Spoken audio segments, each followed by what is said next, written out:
We are live. Hey guys, and it is great to be able to see everybody here. Thank you so much for joining me here on Facebook Live. It's a real pleasure to be able to connect. I've been so excited to be able to make this video and sort of interact with you guys as well. I've been having some questions come through, and always a pleasure to be able to see if we can connect and share some love, share some stuff around what's happening with the book, and also that the launch and the countdown as we're going through it. So I see a few people starting to join us now. Thank you so much for that. And I've got quite a few different questions that have come through and some things that I want to share with you this time around. So if you do have questions, feel free to type them in, and I'll have a look and address them. This is kind of an Ask Me Anything.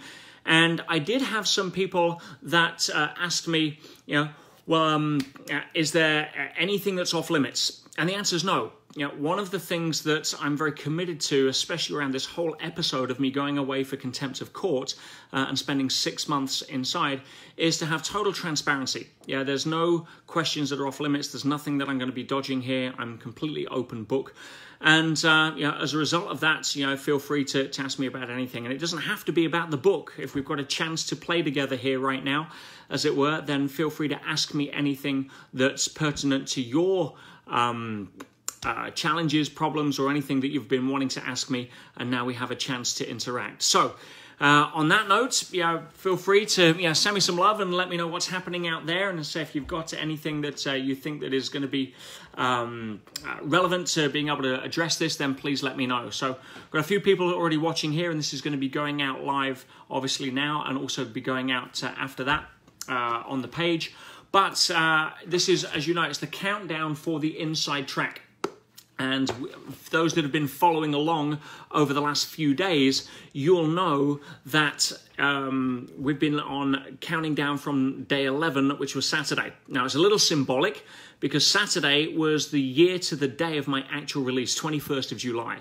And the reason we're choosing 11 days to count down is because there's 11 chapters in the book, and each day I'm going to be highlighting one of those chapters. So that's really where we're going forward. So we're going to launch on Amazon literally on the 1st of August, which is Wednesday coming up. And everybody's excited. I know you all want to order it now, but wait, because if you order it on the Wednesday, we're going to be posting the links for you to be able to go there. If you're in North America, we'll send you the Amazon.com links.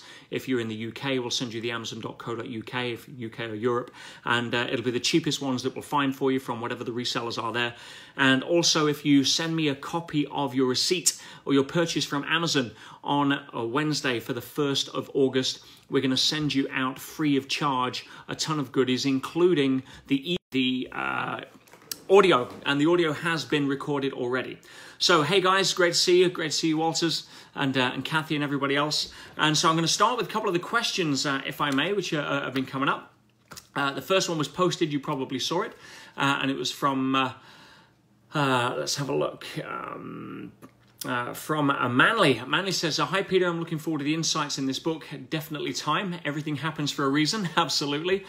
I said it was my interview with Dave Asprey from Bulletproof, those of you who don't know, that revealed to me the effect of my morning routine, and that what impact it has on every area of my life.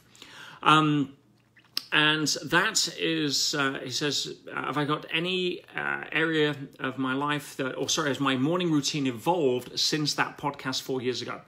Yes, certainly. And I get up now. For the last few days, I've been getting up anywhere between 4 and 5 o'clock, because that really has a far greater impact on the metabolites of melatonin and some of the derivatives that activate the pineal gland. For those of you that don't know, the pineal gland is probably one of the most vital aspects of the human anatomy that links us to the metaphysical. Now, for those of you that study Catholicism or religion, especially in the Roman Catholic Church, you'll know that the way they symbolize a saint in pictures is that they have a halo around their head. Now, what that actually symbolizes is an activated pineal gland. Now, the challenge is most people don't have an activated pineal gland for various reasons. Either they're not aware of how to do it, or most commonly, most people's pineal glands are calcified and defective. And one of the challenges with that, or one of the biggest reasons for that, would you believe it, is fluoride. Yeah, fluoride in toothpaste and fluoride in the water really contributes to a massive amount of toxification around the pineal gland. Yeah, it's not great for the teeth. Don't believe the hype. If you go to any packet of toothpaste that has fluoride, you'll see a warning that says if you swallow more than a pea-sized amount, contact a poison control center immediately. But the pineal gland itself, if you decalcify it, which you can do, then you can sleep better because the melatonin in the pineal gland is more active around about sort of 4 or 5 a.m., somewhere around there. So that's my morning routine. And set yourself up to win. Make sure the night before you are getting enough sleep, that it's deep sleep. And remember, guys, it's not the amount. People sleep for 8 hours and they wake up tired. Yeah, some people sleep for 6 hours and their body propels them out of bed because it's already rejuvenated. So, yeah, it's the kind of sleep, and most people don't get good sleep because they're too stressed and they don't know how to relax. Now, one of the great things in prison was I could actually purchase, would you believe, and I didn't think it would be possible, but it was, non-fluoride toothpaste. It was more expensive, so nobody else bought it, but I saw it on the canteen sheet and I ordered it, and it was all I was using. Kingfish is a great brand on that. So yeah, my morning routine, I get up, I do a lot of meditation, I do a lot of visualization, active meditation as I call it, and I also do a lot of reading. I read in the morning. I usually read books that I've already read. It's my spiritual time of being able to deepen my sense of knowledge around that.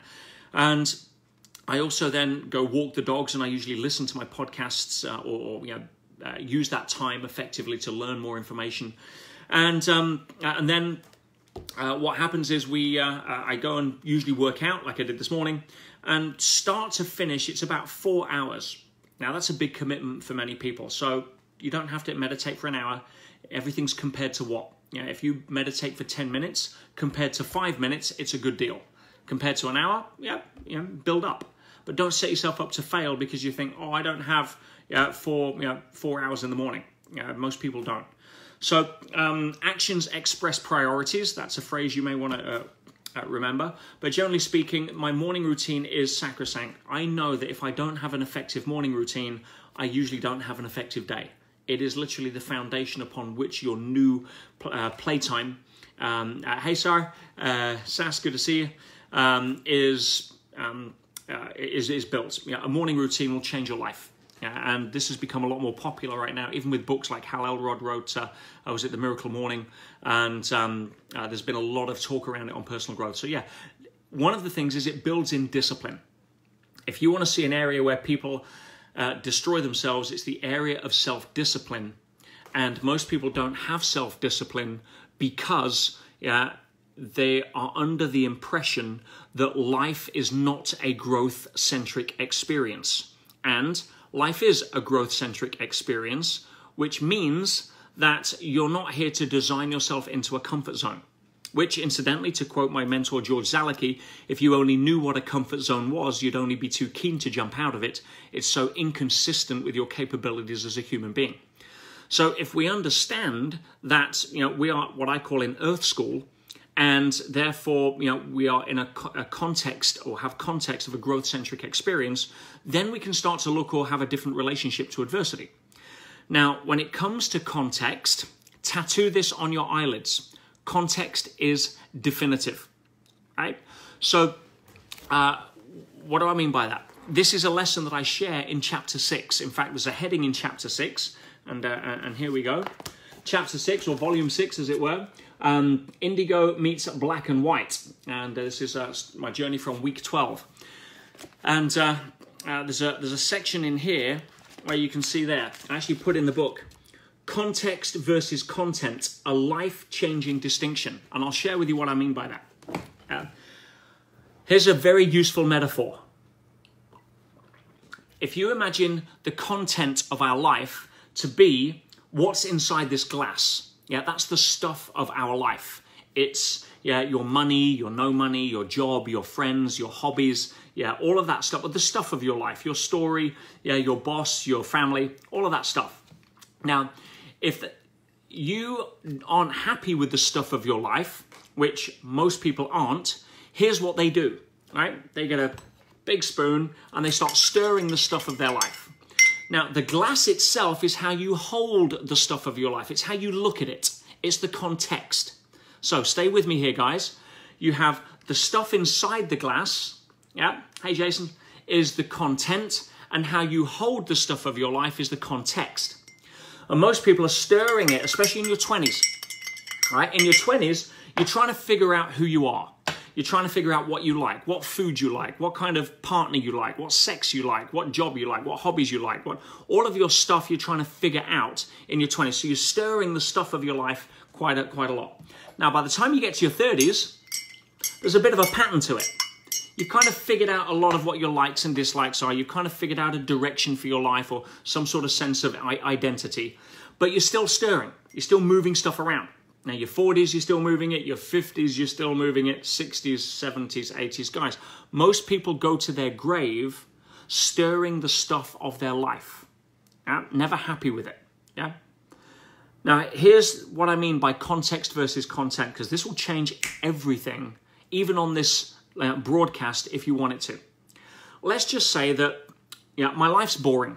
It's so transparent. Look at it. You can see through, right through me. And yeah, there's no color in my life. I'm just bored. So what do you want to do?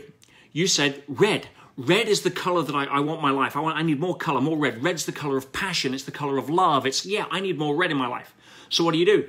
You start stirring the stuff. You start changing the stuff of your life. You start wearing red clothes, hanging out with red friends, watching red films, driving a red car, get a red job.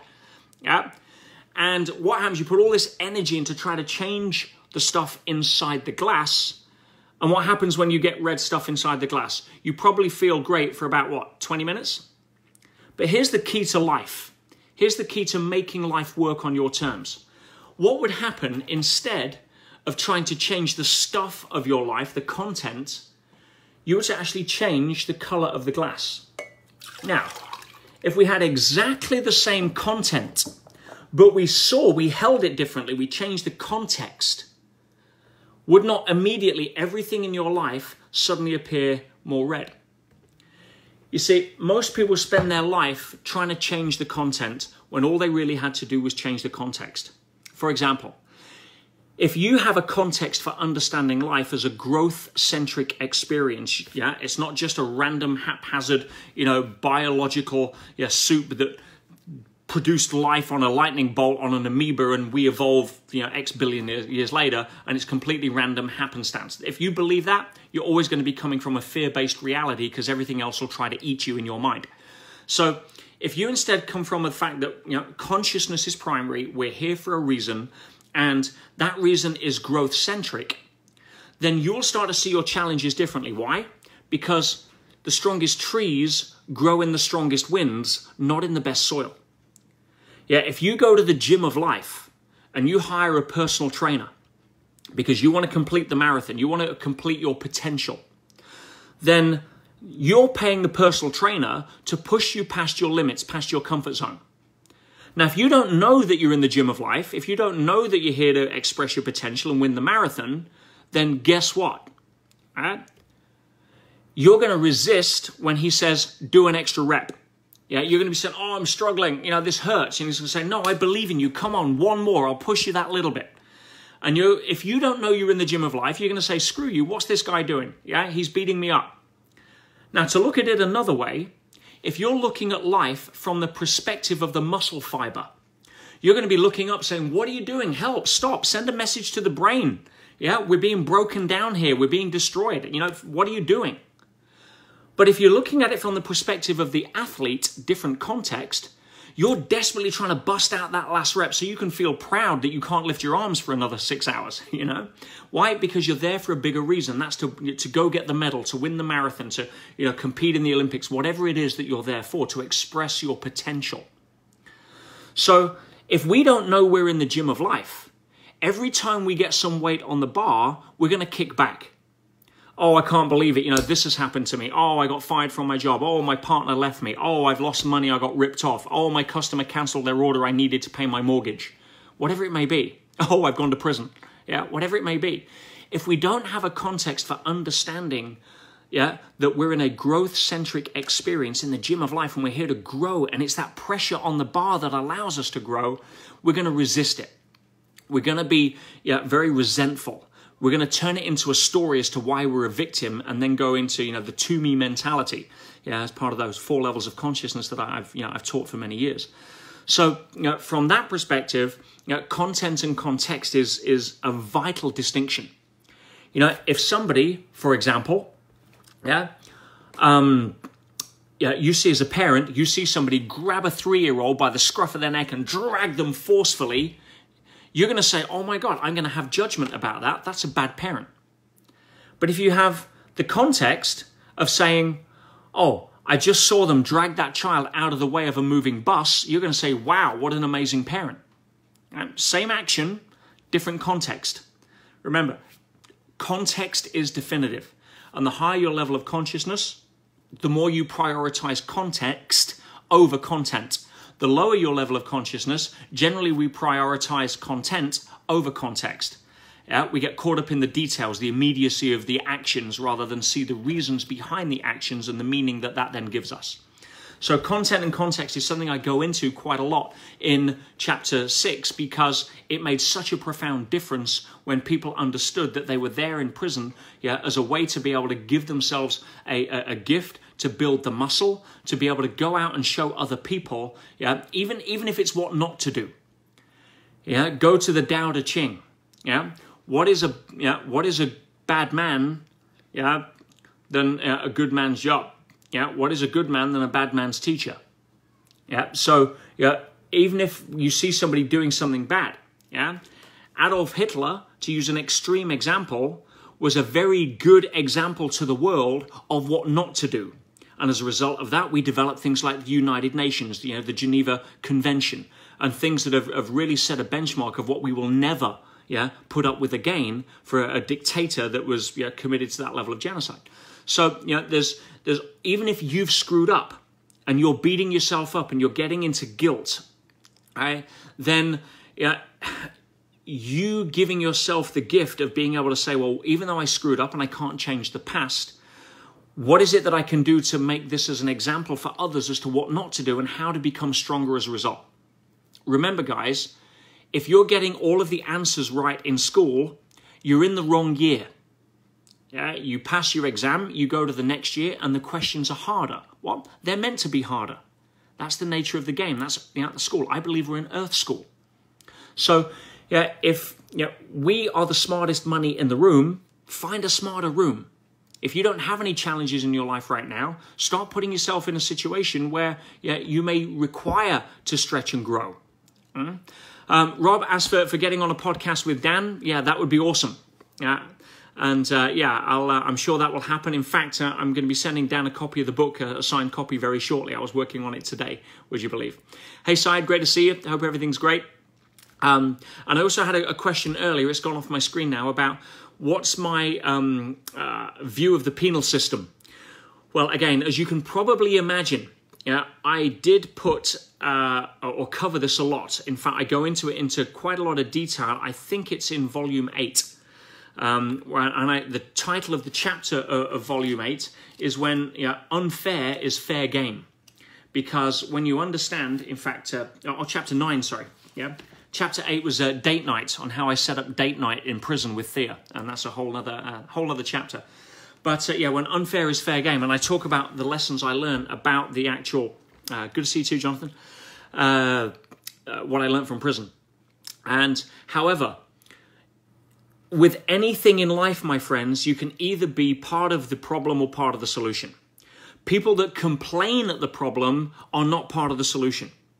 So, I'm very proud to say that obviously I went in there, as you heard on my first countdown day, as a secret agent of positive change. And I'm very proud to share with you, and not very many people have seen this, so I'll share with you now. I designed a new prisoner welcome booklet that was really about how to shift the mindset of people in prison, especially people that were there for the first time.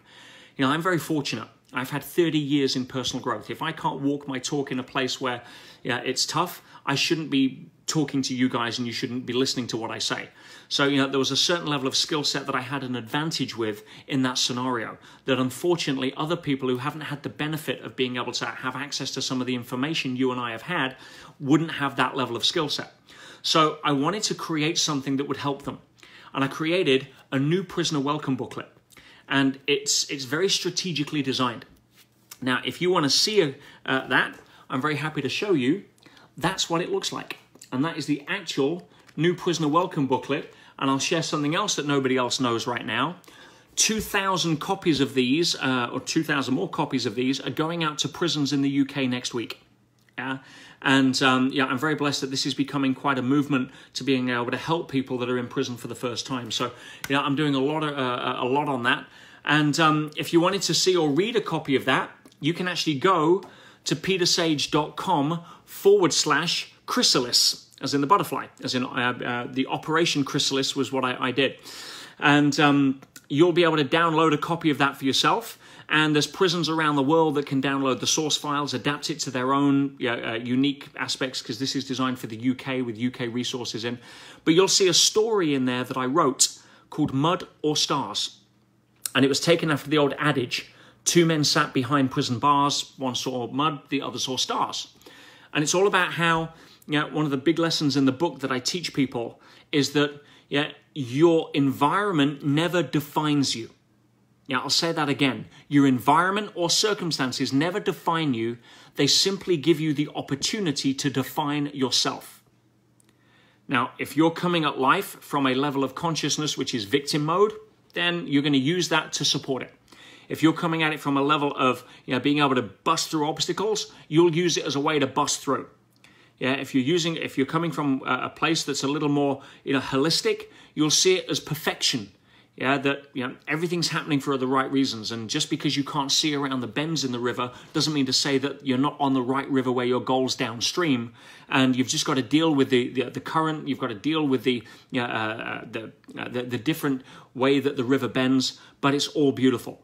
So it's a reflection of your level of consciousness a lot of the time. So, guys, if you've got questions, please flag them up. I'm going to try and get to as many of you as I can. Again, nothing's off limits. I want to be open here with you at any level. And I see Roland's on there as well. If I miss the questions, Roland, feel free to put them on Slack and on our channel, and I'll go grab them. So let me just get that up right now. And you can repaste them there. That way I'll see them here if they come off the screen.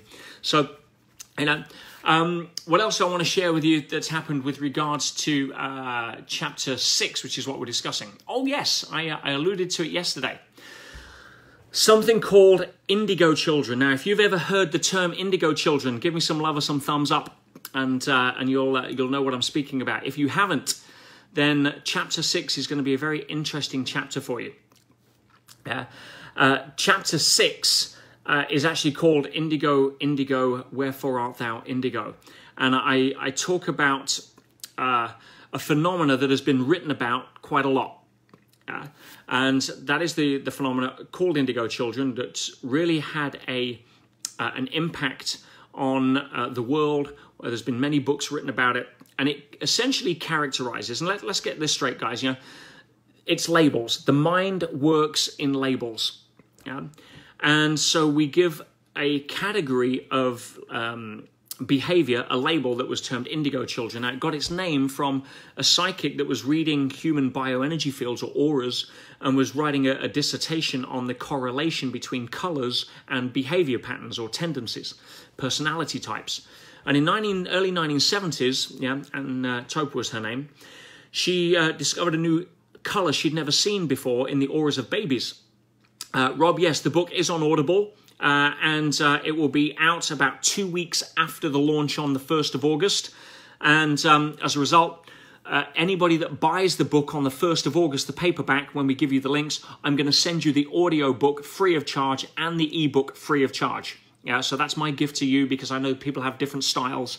But if you buy the book on the 1st, only on the 1st, to support me on that, I will send you probably 3 times the value that we're going to be charging for the paperback, for the audio and the Kindle combined. So that will be yours as a gift from me. Anyway, back to indigos.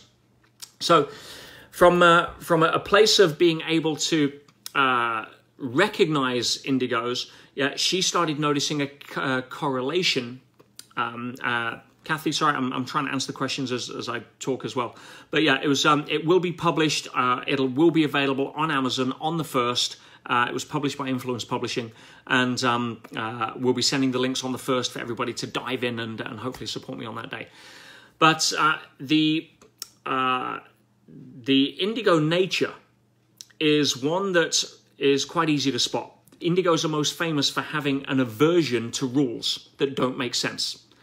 They have their own sense of inner moral compass, and they don't do things because people said the reason we do this is because we've always done it. That doesn't wash. They don't care. They play by their own rules. And there's many other different characteristics. You can go look at them. There's a letter in the book from a senior officer. In fact, if I show you here, again, if you go to the back, there's a great appendix in here with all sorts of stuff in that I included. But one of them, in fact, there it is. I've got letters from some of the prisoners that they wrote, etc. But that letter that you're seeing there is from a gentleman called Officer Powell. And Officer Powell was a prison officer for over 26 years. And if you actually go check out his Twitter feed right now, he actually states he's an indigo. I had a very enlightening conversation with Officer Powell. He became a very close ally to what I was doing in the second prison I spent my last 6 weeks at. But you'll see in his letter, he says that I actually affected 60 to 70% of the entire prison in the last 6 weeks in the new prison that I finally went to. That's in addition to what I did in Pentonville. But yeah, it was awesome. So, but he was an indigo. And when you understand that, you'll really understand some of the characteristics that caused me to kick back against what I felt was corporate bullying by Hewlett-Packard, and how flabbergasted I was at how the court system actually worked. Now, again, from a higher perspective, there are no accidents. The river was absolutely perfect. I had to go in. I mean, it was 1,000 to 1 when you look at the evidence. Should never have been convicted, but my evidence was never submitted. Yeah, not in the way that we presented it, because my barrister never opened his mouth in any way that was rehearsed. So, you can ask conspiracy theories and stuff about that if you wish, but I'm not bothered. It was perfect. It was one of the most incredible adventures I ever had the privilege of being able to go and experience. And again, as you read the inside track, what I really love about this, guys, is that it's not a normal book. I didn't write this after the fact. This isn't going through, sitting back and saying, oh, yes, well, now I can have some level of contemplation around what happened. No, I'm writing this in real time as I'm going through the experience. And this is, it's to my coaching clients. And so it's conversational style. Hey, Debbie, good to see you. It's conversational style because I'm talking as I'm talking. It was handwritten for the vast majority until I got to that second jail after 4.5 months. And so at least 80,000 words out of the 100,000 words were written by hand. And it's raw and it's real. In fact, I tell you what, as we're live, and as a little treat for you guys, you can probably see 3 big folders up behind me. I wasn't planning on doing this, but why don't I show you something? All right. As it gets out of the office, let me just check this. I think it's the blue one. Yes. These are some of the letters and stuff that I was very blessed to get from inside. I wasn't planning to show this, but I will here. These are all the letters and testimonials I got from the staff and the governors. Letters from prisoners, some of which are in the book. Letters and cards I sent to Thea. Letters from Thea. Letters I sent to others now. Where are we? But right at the back, what you can see here, these are the inside track originals. Right? These are the actual letters. Let me bring them out. The original letters that we typed up for the book. Let me just bring some of these out so you can get an idea. All right. So if I open this, you'll see, and again, they were never meant to be released to the public, but these here, the originals, versions 1 to 4, are the original letters that I wrote to the coaching clients. Yeah. Now, what you're seeing here is the ones that I wrote after the drafts. Some of the original drafts, I'll see if I can find some, actually. Where are we here? Oh yeah, you get the idea. That's what they started off like when I was writing in the cell, and then once I'd written what I wanted to write, I'd write them up neatly, so you could actually read them.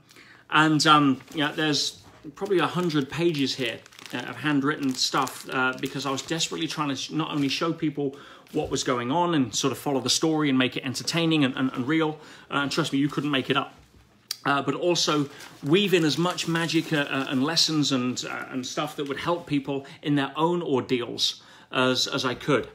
And yeah, as a result, the Inside Track is now coming to a doorstep near you, courtesy of Amazon, after the 1st of August. So, you know, it's been quite surreal reading back over this and actually reliving that whole adventure. But, you know, I do see it as an adventure, guys. From the first letter, you know, I actually wrote, you know, using the metaphor some of you have probably heard me use, which is the movie of our life. You know, we all star in the movie of our life. And I was simply on location for 6 months filming the prison scene in the movie of my life. You know? And if you think about it, you know, if you take a movie, what kind of movie do you want? You want to walk out of the cinema and you want to be able to turn and say, wow, now that was a movie I would pay to see again. You don't want to spend good money going to pay and watch James Bond, you know, rescuing a kitten out of a tree for 90 minutes. That's, you know, you're not going to go pay to watch that movie. And if we're here to star in the movie of our life, what does a good movie have? Right? I'll tell you, it has everything. It has drama, it has intrigue, it has tragedy, it has comedy, it has romance, it has all of the stuff that hopefully you look back at the end of your life and think, wow, what a film. Now that is something that I'd watch again. And that's, you know, that's why we're here. We're not here to live a safe, boring movie where, you know, we get to the end and think, well, what if I'd have done this? Or wow, you know, look at the you know, look at the potential that I wasted. Now, don't get me wrong. That doesn't mean to say you've all got to go to jail to have a good movie. Right? But yeah, you get the point. Right? So being able to recognize that whatever happens to you, it's simply a scene in your movie. Yeah, take a bigger view. Right? We're here to swing the bat. And as a result of that, you know, there isn't anything that life can throw at you that usually 6 months or more down the line, you turn around and say, well, thank goodness that happened. Otherwise, I wouldn't be doing this now, or it wouldn't have made me who I am today. My question to you guys is this: if you know that and you've had experiences of that in the past, yeah, and you know it now in advance, why wait 6 months before you have that conversation with yourself?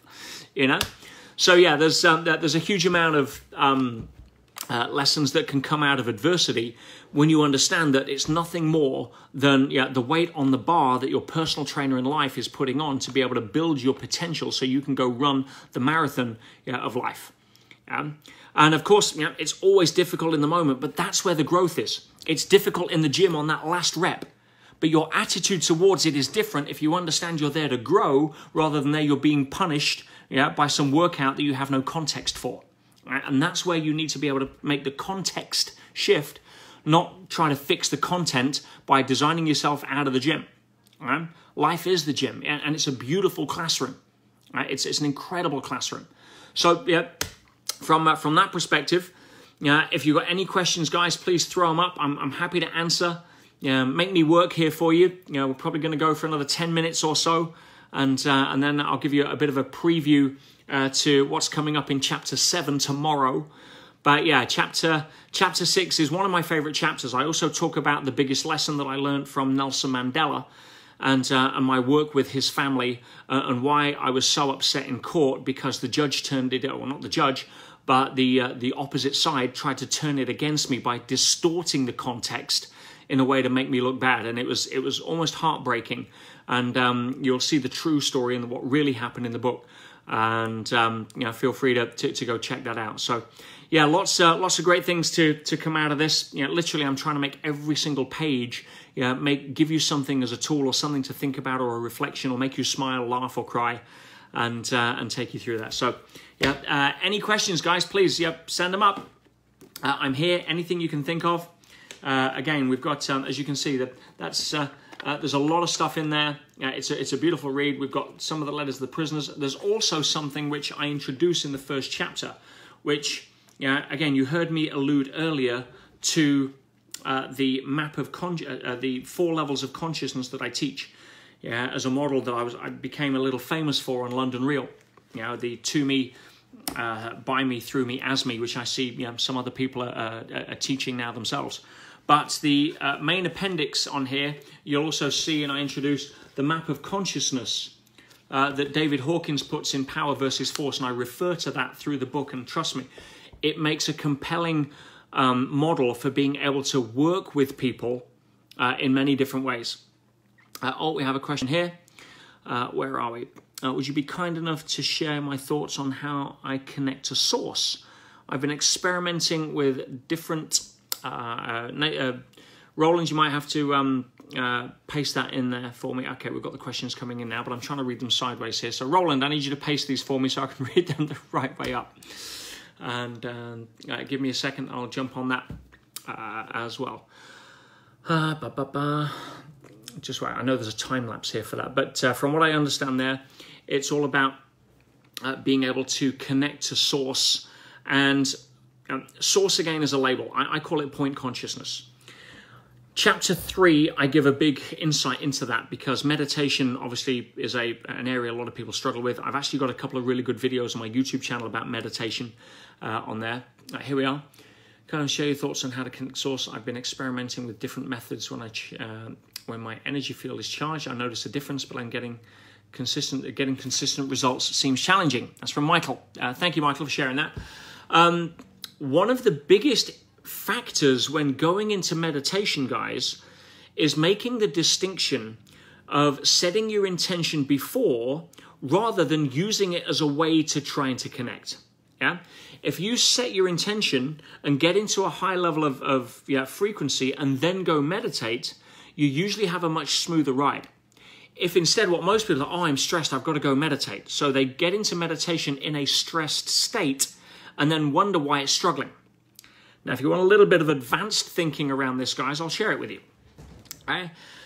What if I was to propose the hypothesis, and be open here, that you don't actually think your thoughts? See, the traditional material biological basis is that the brain generates thoughts. Well, the brain doesn't generate thoughts or consciousness any more than the television generates programs. It tunes into them.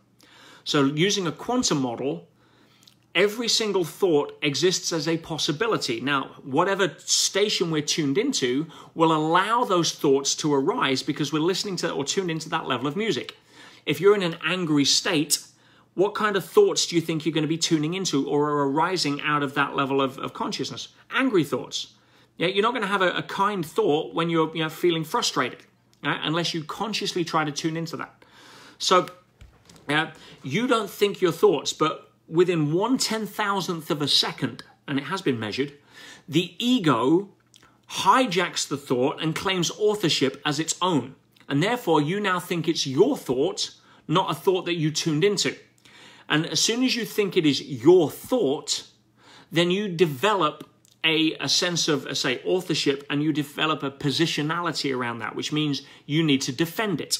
If somebody disagrees with your thought, then you then challenge it, and it becomes attack, defend, and which has no real way of being able to raise consciousness because it becomes position, and position is identified through ego. So if you want to raise your frequency first, tune into a higher level of frequency, a better radio station like radio love, radio joy, radio gratitude, and then go into your meditation, you're going to have a far easier ride of being able to connect to point consciousness. And point consciousness, as I said on day 3, is simply lowering the volume to the data stream that's coming in from the physical side and the mental side. Now, if you can do that, great. But some people can't. So here's another distinction that'll help. It's not about trying to stop the thoughts. It's about stopping processing the thoughts. Can you understand the difference there? Right? If you are able to see the thought, allow it to come, let it go, but you're disassociated to it because you're not identified with it, it's not your thought anymore, it's just a thought, then it tends to settle down. Right? Sass, a question from you. If I was to go back, would I have done things differently? Well, a couple of points there. One, hindsight is always great, but hindsight would rob us out of many of the lessons we need to learn. Right? If I was to go back, and I address this strongly in chapter 3, I don't talk about going back because that's futile. That's just an exercise in mental futility because you never can, and it will usually build regret. Oh, if only I'd done this. Oh, if only I'd done that. No, a better question to ask yourself is, if this were to happen again, would I do something differently? And the answer to that is yes, because hopefully through getting the wrong lessons on the wrong questions or the questions wrong on the exam, we learn next time we have the exam to do the right questions. That's how Earth School works. So for me, if I was to get into this position again, then I would definitely not get my ego involved and kick back as hard, which is part of my indigo nature. And I would have a more holistic view of being able to sit around and saying, you know something, I need to go and look at what's the other side's argument here. What are they trying to do, rather than trying to prove them wrong? And that was a big lesson in ego that I learned. And I talk a lot about that in volume 3 or chapter 3 of the Inside Track. Would I do anything differently in terms of how I showed up inside? I don't think so. You know, I swung the bat as best I could. You know, I tried to make a difference, and I'm very grateful that that difference is now having an impact, almost across the world, with prisoners and doing a lot of other stuff. And so, there's a lot of things that I'm grateful. Could I try to do it better? We always try to do it better, but we just do the best we can. So that's what I would say there. My camera's a bit sideways. Can I shake it up a bit? Hang on.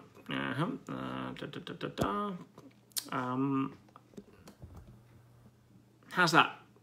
Yeah. And that's not coming through. Here we go. Oh, I'm actually on sideways. Do I not turn it around this way? Forgive me, guys. It's the first time I've done the live thing here, and I don't want to press done in case it stops the recording. How about if I do it that way? Now I have no idea what's happening. Is that a little easier? You can tell I'm not... Oh, no, we don't want that. Let's go in opposite way.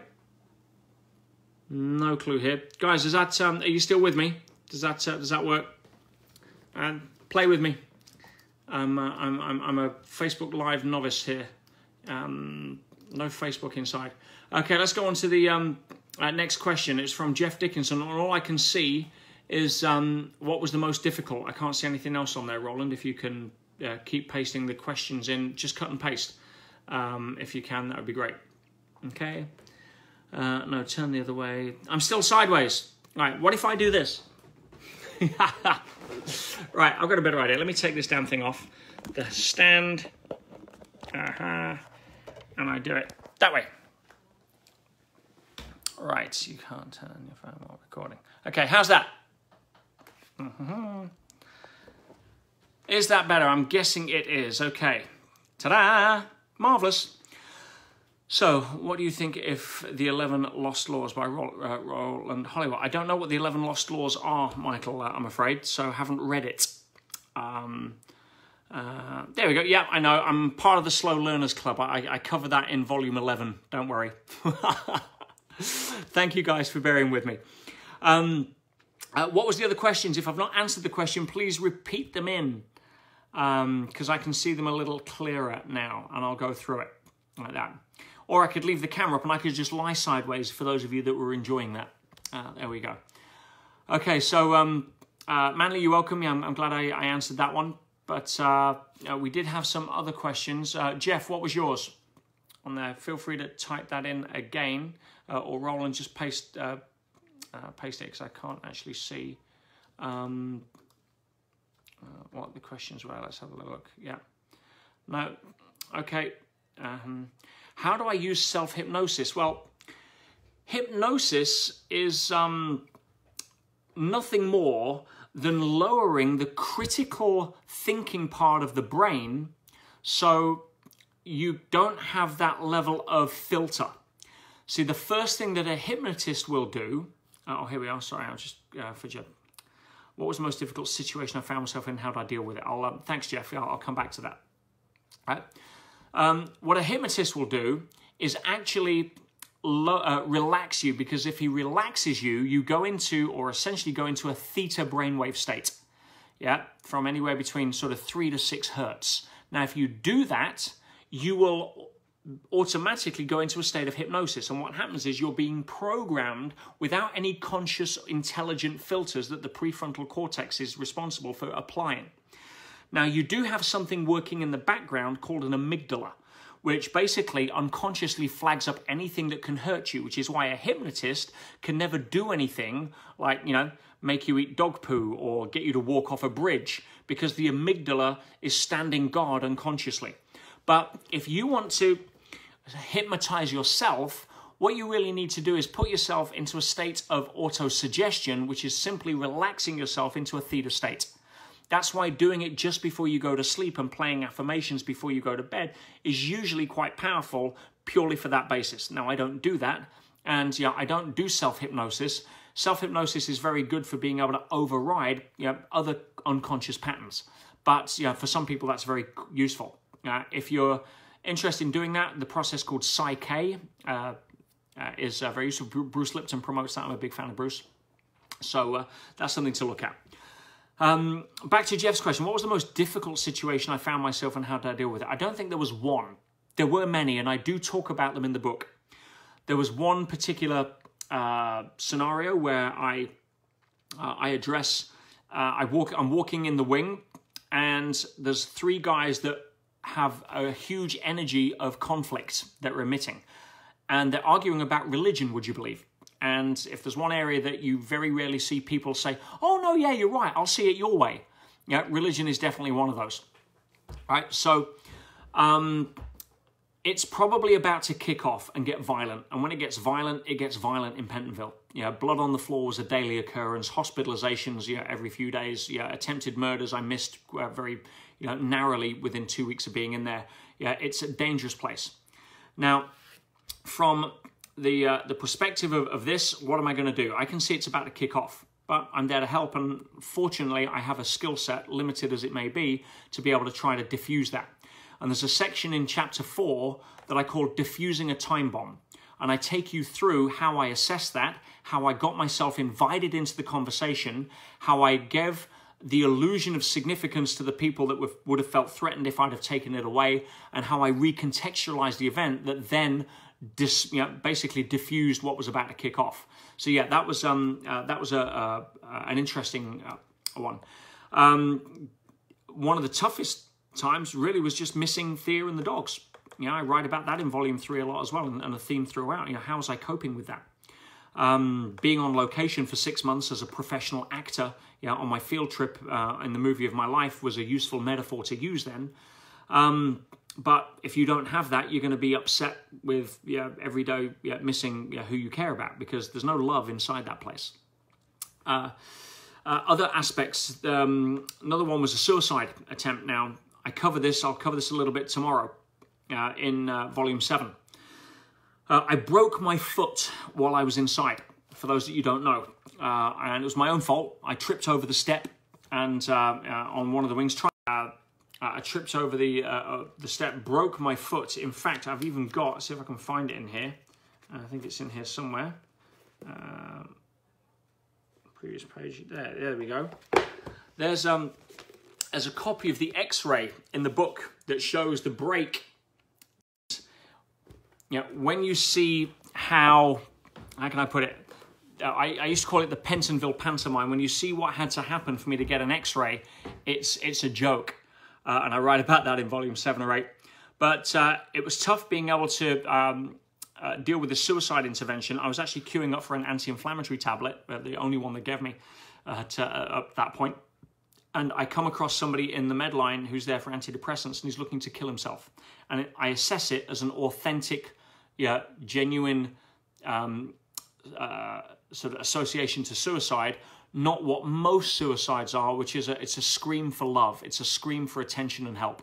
This wasn't.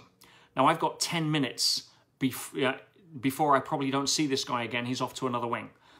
How do I address that? How do I get involved? How do I recontextualize this for him and get into an intervention for somebody I've never met in a dangerous kill himself and make it so that he'll never do it?